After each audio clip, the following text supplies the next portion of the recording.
Hello and welcome to World Civilizations 2. We are on chapter 40. We are talking about World War I and its disputed settlement. Don't forget to read the 2 pages before chapter 40, Towards a Globalized World. It just talks a little bit about Stalin and Hitler and that sort of thing. Let's go ahead and read the quote for the chapter. It says, "The lights are going out all over Europe. We shall not see them lit again in our lifetime." Lord Grey, a British foreign minister. Okay, it is important to know that World War I is called also the Great War.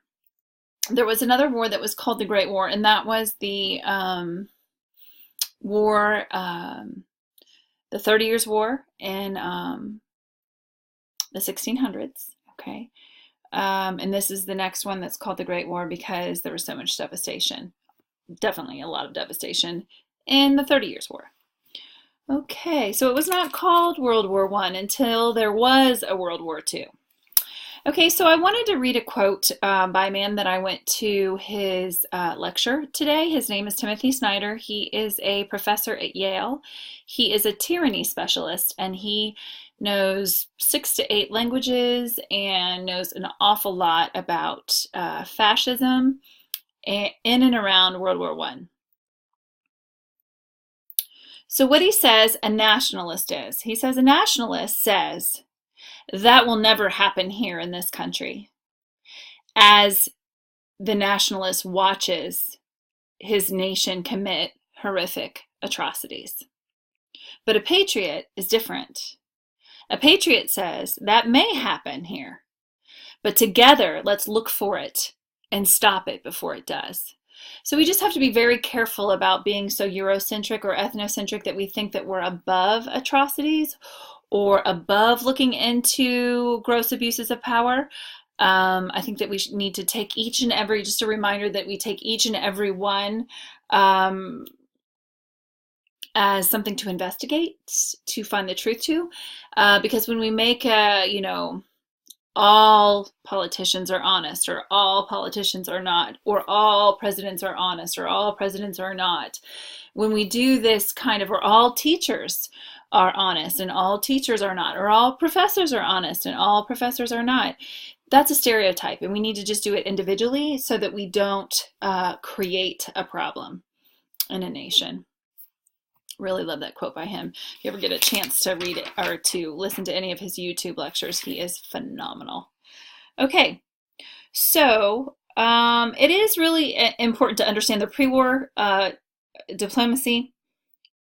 Germany, which was called Prussia before, had beaten France in the Prussian War, and actually France really wanted revenge. We also talk about propaganda here. That's a selective use of facts, withholding, saying some things, but it's not the whole truth. And usually governments know this, or companies or political parties use propaganda. And it's not just the use of emotions, though, because there are persuasive methods, and whether it's a commercial, just getting you to buy something, they can use your logical side or your emotional side. It doesn't mean that they're telling you lies. And, you could persuade someone, thought process about government. You could persuade them because went to a lecture that really talked about this and said that, 50% of the people are persuaded by logic and 50% are persuaded by emotion. And so you can tell the truth in that and use it as persuasion. But when it comes to propaganda, there's kind of a hidden evil under it. It's getting people to act a certain way. And also you can use logic, but you can use circular reasoning and logic, add a little bit of fear, and then you've got some great propaganda going on. Okay. All right. There were all these different agreements and ententes between different countries, so that if this person fought this country, well, then this guy had to jump in, and that really created a lot of problems because that's really what kind of got World War I started. All these different alliances. Okay, and I know that you know that World War One started by the assassination of Archduke Franz Ferdinand by a Serbian. Okay. But what you don't know is there's a lot of thought in the historian, um, and just some books have been written, some things have come out years later, that there is some strong evidence suggesting that Germany was doing so well economically and with knowledge and with universities and scientists and all this different stuff, um, due to the fact that Martin Luther, 500 years ago, exactly, last October, with the nailing the thesis on the door, um, he said every woman and every child and every man needs to read the Bible. So what that did to Germany was it elevated it due to education. And so you have all these scientists and all these inventions and all this technology and all this money. And it just raised its economic status. So you have to understand, France and England always looked at Germany like barbarians. So now they're richer, smarter, bigger universities, better scientists, you know, but that's what happens when you invest in education. Um, Ask the Japanese. Japan doesn't have a lot of natural resources, but they invested in their people and they have technology explosion. All right. So I'm not really sure, why people don't think investing in education doesn't historically have a pattern of lifting your whole nation, but it really does. Well, that's why you're here. You're investing in yourself. So step one. So anyway, they think a lot of those jealousies that actually France and England were behind the assassination and started the war because they wanted Germany not to be successful. And that's kind of seen later on in the Treaty of Versailles at the end of the war because the only people who made the treaty were the winners, were the victors. Okay, and that is a problem because um, they were so unfair in that Treaty of Versailles. And that's one of your quiz questions. It's 9 o'clock. That's one of your quiz questions this week. Was the Treaty of Versailles fair? No, it was not. It was over and above punishing, saying that Germany was the only person to blame for the war, and that just was not true. Okay, so let me see if there's anything else before we start our PowerPoint.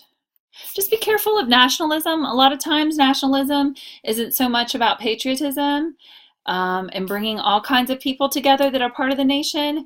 A lot of times it's a divider, okay? And you just have to be careful that it's inclusive because it can be a nasty, nasty thing within a country. All right. We're going to talk about total war. Total war is new. Total war is not a war of attrition. A war of attrition is like starving, the enemy, but not obliterating them. And there was a really different kind of sinister thing of war where they were actually wiping out all culture, especially when you look at Poland. I read some different books about Poland in the war, and many of their elites and their rulers and their university professors were actually rounded up and murdered. And they, burned their universities and they got rid of their research. And that's not something you want to pass knowledge on. You don't want to obliterate. You don't, that's just kind of just a more sinister view of war, this total war of destroying a nation, destroying a people, removing any nation state resemblance that they are tied to. It's just really something new. Okay. Also, you have the trenches, which were just horrific. I don't know if you've ever read All Quiet on the Western Front, but it is a fantastic book. You are going to read some excerpts from it this week, as well as Not So Quiet, which is written by a woman. All Quiet on the Western Front is written by a man, and it's really neat to see these two different views of war, and just amazing how different social norms change in the face of crisis and war and terror.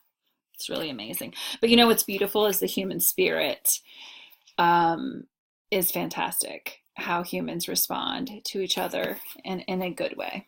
So there were rats and lice and fleas, and this was a war where the war front was right by the home front. So war front, home front, way too close. Civilians, you have women, and that's what you're going to read about this week. You actually have women that are ambulance drivers for the first time, and they're seeing things that they've never seen before. Women weren't supposed to or allowed to see this kind of stuff. So they were on the war front. They were getting bombed. They weren't killing people, but they were picking up different soldiers in ambulances and cleaning out their ambulances, and there would be pieces of fingers. And if you read Not So Quiet, written by a type of, ambulance driver, nurse, you will see what she faced. Okay. All right, you have a section on home front cookery. Women not being their gender norm. Female labor opens up on many fronts. So factories really excluded women, especially middle class women and upper class women. They wouldn't let them work. Their space was in the private sphere, and men could be in the public sphere. Now, if you were a lower class woman and a poorer lower class, you could work. You weren't controlled as much. But also, I know in the United States, factories opened up to black workers as well, which before they wouldn't allow blacks and women in, and therefore they kept them from being able to make a living. You really read about black migrant workers or looking for work on street corners and that sort of thing in the North, in Michigan and Detroit, because they weren't allowed in the factories. They wouldn't let them in. So the slacking standards. Conscription. What does conscription mean? Conscription means a draft. Okay, and you'll hear that more in Europe. We say draft in the United States, but in Europe you'll hear conscription, a draft of some sort. Images in history, the wartime propaganda. This page is amazing. Generals cause war. So, one thing that really comes out of World War I is, the elite generals caused the war, and they used poor people to fight it. And a lot of people were really getting that message and not very happy about it. I don't know if you know about the Christmas armistice or the Christmas thing that happened that first Christmas, but it is fantastic in World War I. So you have these people, there's all kinds of different foxholes and they're trench fighting, and the Germans hold up this is a few different places, not everywhere, but the Germans hold up some Christmas trees and they're shot at, and then it's like Christmas Eve, and then they decide not to shoot on Christmas, just a few little pockets of the trench warfare. And then you have the English and the French and the coming together because the king or the, chancellor or kings and queens or prime ministers were sending the troops different boxes for Christmas. And so what you have is you have the French and the English trading with the Germans and trading food. And some places there were 2 whole days and they talked to each other. And they asked each other, why are we fighting? Who are we fighting for? And there actually was an opera done in Cincinnati on it, and it was fantastic. So they celebrated Christmas together, a few little factions. Some of them helped bury their dead. What you came to find out was, a French man might be married to an English woman, or a German might be married to a French woman, because it's all so very close, kind of like our tri-state area, Ohio, Kentucky, and Indiana, there's all kinds of intermoving and mobility. Well, that's how it was in Europe. So they're really killing like their cousin and their, it's just way more complicated. All right, we talk about women's suffrage. 100 years, well, not 100 years, right after the war, there was so many promises made by politicians that, we want the women to help us, that they did give them their rights to vote, women's suffrage in most places. France was the one that was the latest in the late 1940s. Okay, so that is chapter 40. All right. Oh, we can run through quickly, it looks like. All right. We'll run through very quickly.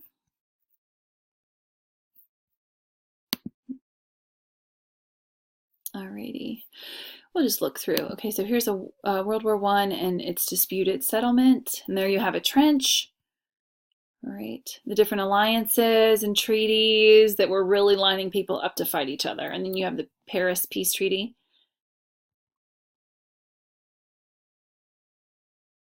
All right. France was really still very upset about losing its land to France in the Franco-Prussian War.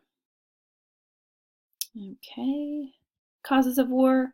Immediate cause was the assassination of Austrian Archduke Franz Ferdinand, but there was a lot of underlying things that historians have really pulled out recently and found evidence for.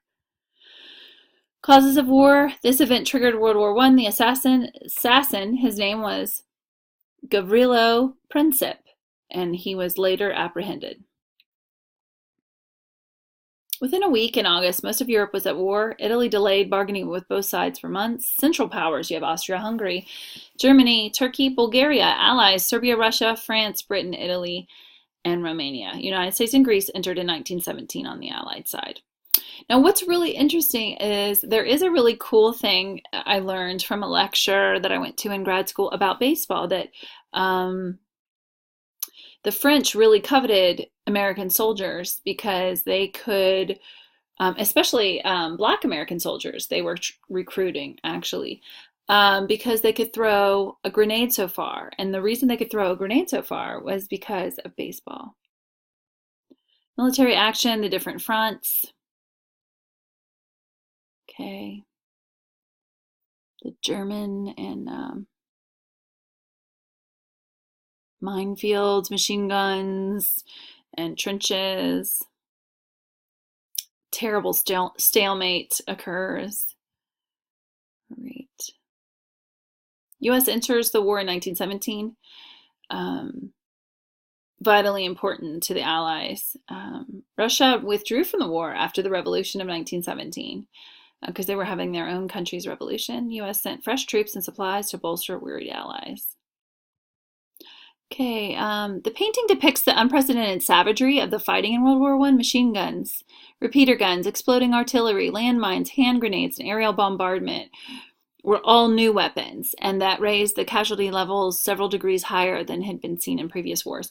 What's fantastic is the woman that I did my master's thesis on was in Paris at the time saving refugees. She didn't leave. She was an American. She's the most famous Cincinnati artist. Her name is Elizabeth Nurse, and she is painted on a building in Over the Rhine.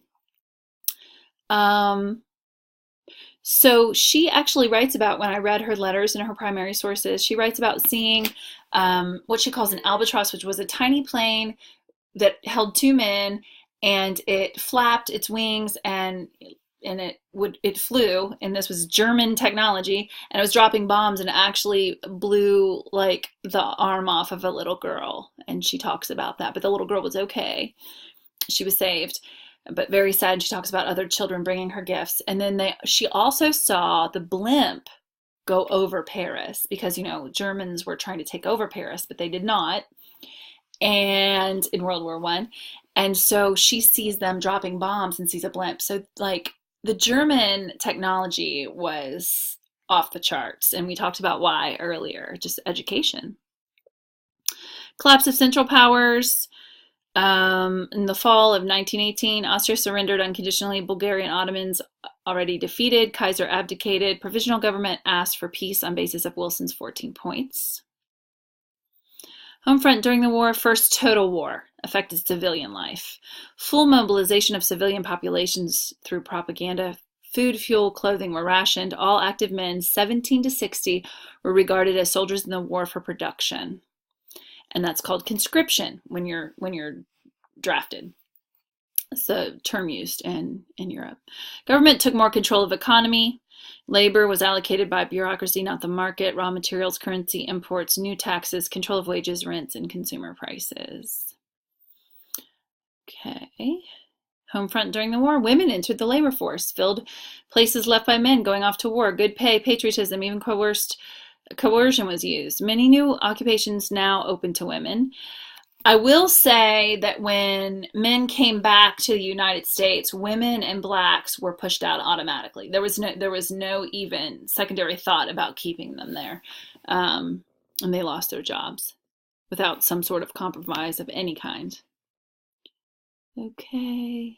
But it did open up a window of respect and a little window of work. Social behavior. Traditional standards were relaxed, especially for women.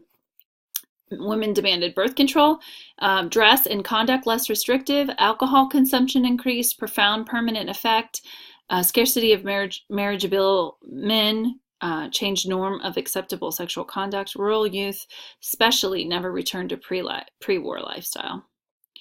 Psychic consequences of war, political disillusionment, mood spread despite intensive propaganda, began to doubt the leaders. War became one of attrition. Widespread disillusion with peace arrangement, skepticism toward authority. They were questioning authority. Veterans felt betrayed, disillusioned. All authority now suspect. Clergy, diplomats, teachers. But you know what? It's not a bad thing to question authority, because there is always power abuse when there is power, and we do need to look at it carefully. Loss of confidence in science and progress.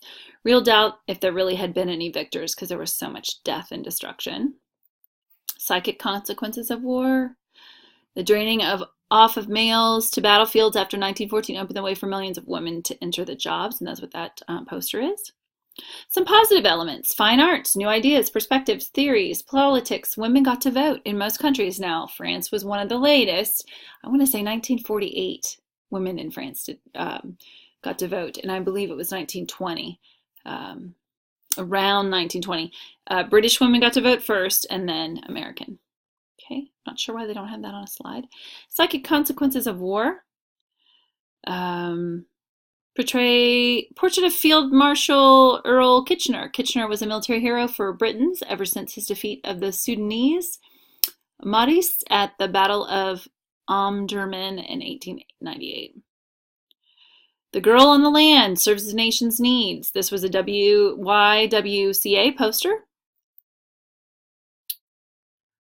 Okay, and it definitely controlled what people were eating and what they wanted them to eat and what they wanted them to save for the troops. The peace treaty. They met in Paris. I've been in the Hall of Mirrors where they signed the peace treaty in Versailles. It's absolutely amazing. Woodrow Wilson was very internationally popular. He proposed peace based on 14 points. Negotiations were conducted in secret. This is where there's a problem. The victors only were involved. And this is where it was a problem. And the 14 points were only supplied selectively. And this is where Germany was handed reparations for a war that were more than they could handle. It was really unfair. Peace treaties, conflicts, principles. Territorial. Germany lost land to Poland, Czechoslovakia, France, Austria broken up into components. Ottoman Empire dissolved. Arab lands partitioned. Anatolia saved from occupation of Ataturk. Ethnically, nations had one ethnic majority, many minorities. Attempts to draw ethnically correct boundaries were not possible, and people weren't really asking very many questions as to what ethnicity. They didn't really care. And minorities were often victims of prejudice and violence. Okay, conflicting principles and their consequences. Politically, Germany was forced to take full responsibility for starting the war. Reparations question. They had to pay $33 billion in damages. Defeated and new nations became republics. Diplomatically, League of Nations envisioned as a permanent board of mediation in international disputes with all countries instead of, picking sides. I'm going to fight if you pick a fight with this country. I'm going to fight if you pick a fight with this country. They're having this League of Nations to kind of be the mediator. But this was Wilson's idea, and the U.S. Senate rejected Paris treaties as well as the League of Nations, and Wilson wasn't even allowed to join it. Criticism came from the victors and the losers.